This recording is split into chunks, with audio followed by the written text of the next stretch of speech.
প্রতিবাদ মিছিল চলছে এবং আমরা যতক্ষণ না ইতিবাচক কোনো পাচ্ছি যে ধর্ষকদের আইনের আওতায় আনা হবে, তাদের ফাঁসির দাবিতে আমরা আছি এবং যতক্ষণ না এই আইন পাস হচ্ছে আমরা রাজপথে আছি এবং আমরা এইভাবে প্রতিবাদ চালিয়ে যাব।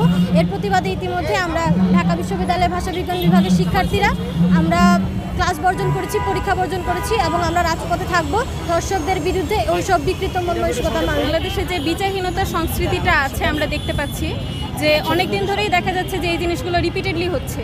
যৌন হয়রানি বা এই যে ধর্ষণের মতো ঘটনাগুলো যে ঘটছে, অপরাধীরা সেভাবে কোনো উপযুক্ত শাস্তি কিন্তু পাচ্ছে না। দেখা যাচ্ছে তাদেরকে কিছু ক্ষেত্রে জেলে নেওয়া হচ্ছে, কিন্তু কিছুদিন পর তারা আবার জামিনে মুক্তি পেয়ে যাচ্ছে।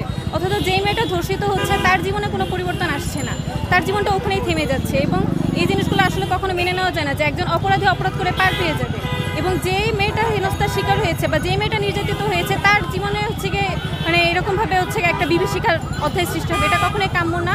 এবং এটা মূলত আমার কাছে যেটা মনে হয় যে আমাদের যে বিচারহীনতা সংস্কৃতিটা আছে, ধর্ষকদের যে বিচারটা আমরা উপযুক্ত বিচারটা নিশ্চিত করতে পারছি না, এই কারণে জবাবদিহিতা আমরা নিশ্চিত করতে পারছি না। এই কারণে মূলত এই ধরনের ঘটনাগুলো আরও বেশি বৃদ্ধি পেয়েছে এবং এটা থেকে আমাদেরকে বের হয়ে আসার জন্য অবশ্যই উপযুক্ত শাস্তি নিশ্চিত করতে হবে। এই জন্য আমরা এখানে আন্দোলন করছি এবং আমরা আমাদের ক্লাস পরীক্ষাগুলো আপাতত বর্জন করছি।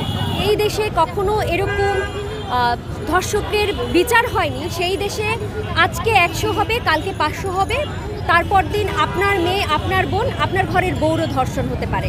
তো সেই ক্ষেত্রে আমাদের এমন কোনো বিচার হওয়া প্রয়োজন যেই বিচারের ফলে ধর্ষক এবং ধর্ষণ করতে পারে এরকম মানুষের মানসিকতার পরিবর্তন যেন হয়।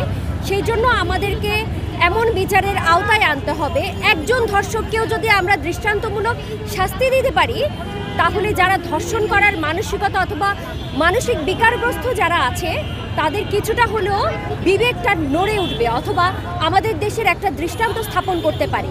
শিশু থেকে একদম যুবতী বৃদ্ধ সবারই তো হচ্ছে। আমরা যারা সালোয়ার কামিজ পরি তাদেরও হচ্ছে, যারা বোরখা পরছি তাদেরও হচ্ছে, যারা ঘরের বউ তাদেরও হচ্ছে, একটা শিশুরও হচ্ছে।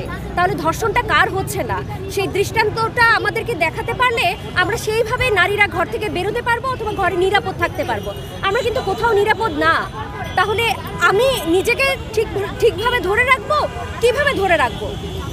অবশ্যই যে ধর্ষক তাকে এক্সপোজ করতে হবে সামনে এবং তাকে দৃষ্টান্তমূলক শাস্তি দিতে পারলে আমার মনে হয় একটা দুইটা না, অগণিত মানুষের মানসিকভাবে স্বস্তি এবং ঘরে নারীদের একটা স্বস্তি ফিরে আসবে। ঢাকা বিশ্ববিদ্যালয়ের প্রত্যেকটা ডিপার্টমেন্টে ক্লাস প্লাস পরীক্ষা সব কিছুই বর্জন করেছি শুধুমাত্র একটাই দাবিতে যে ধর্ষকদের উপযুক্ত শাস্তি হোক এবং দ্রুত তাদেরকে আইনের আওতায় আনা হোক। আর এ ধরনের কার্যকলাপ যাতে আর কখনোই না হয়, এই ধরনের দৃষ্টি আকর্ষণমূলক আর কি একটা বিচার আমরা চাচ্ছি। শুধুমাত্র আসিয়াকে কেন্দ্র করে, আসিয়ার বিষয়টাকে তুলে ধরে আমরা সব নারীদের জন্যই তো প্রতিবাদ করছি। সেলিব্রিটিদের বিষয়টা কি, আমরা আসলে তারা কি করছে না করছে এসব নিয়ে আমাদের কিছু যায় আসে না। আমরা শিক্ষার্থী সমাজ কতটুকু সক্রিয়, কতটুকু আমরা দিতে পারছি দেশকে, নিজেদের মতামত প্রকাশ করতে পারছি, এটাই আমাদের দেখার বিষয়। অন্য তো কী করলো না করলো সেটা তো আমাদের দেখার বিষয় না।